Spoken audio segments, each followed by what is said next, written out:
Scott, I don't even really want to ask this question because it's cliched. Yeah. Is that it for Hearts? Or are we witnessing the beginning of the end of this title fight for Hearts, do you think?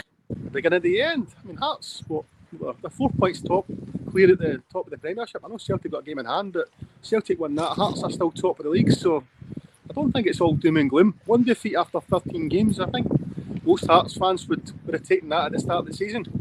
And I think most teams, every other team would want to be in Hearts' position just now, so I think it's a bit too early to start writing off the title challenge quite yet.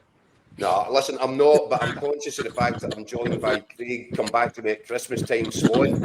Because I've been saying all along that I think Hearts, and I agree with you, Scott, listen, Pittodrie on an away day, it's a difficult venue. Aberdeen, that was probably their statement one of the season so far. And Hearts, the one thing that you would say, guys, and I'll ask you just now, Scott, that Hearts had to travel up the road without Craig Halkett, Benny Beningame, Lawrence Shankland.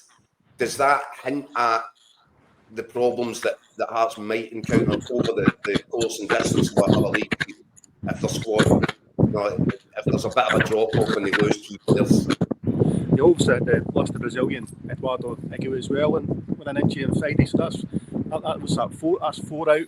And as we spoke to Derek McInnes said after the game, that's pretty much, if you look at it, a lot of the spine of the team.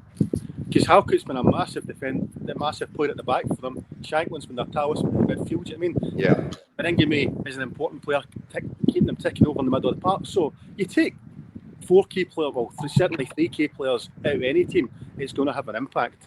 And Hearts are no different. You know what I mean?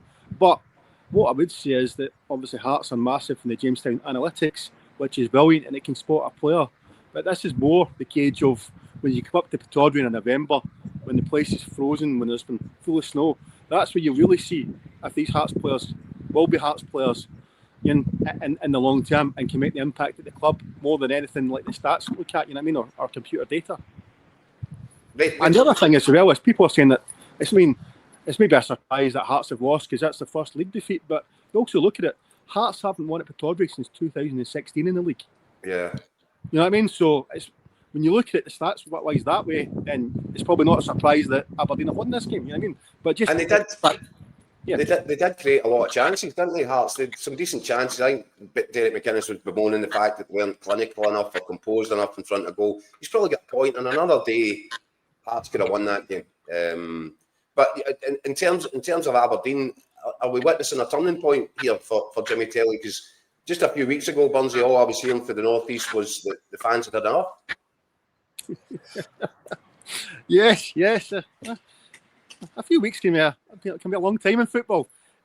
No, certainly. Look, is it a turning point? Well, I think there's been signs of improvement in recent weeks. Certainly on the domestic front, the manager's moved to 3 at the back, and that seems to have helped them show them up, like it did when it brought success in the Scottish Cup final. That seems to have brought the basis for a bit of a revival.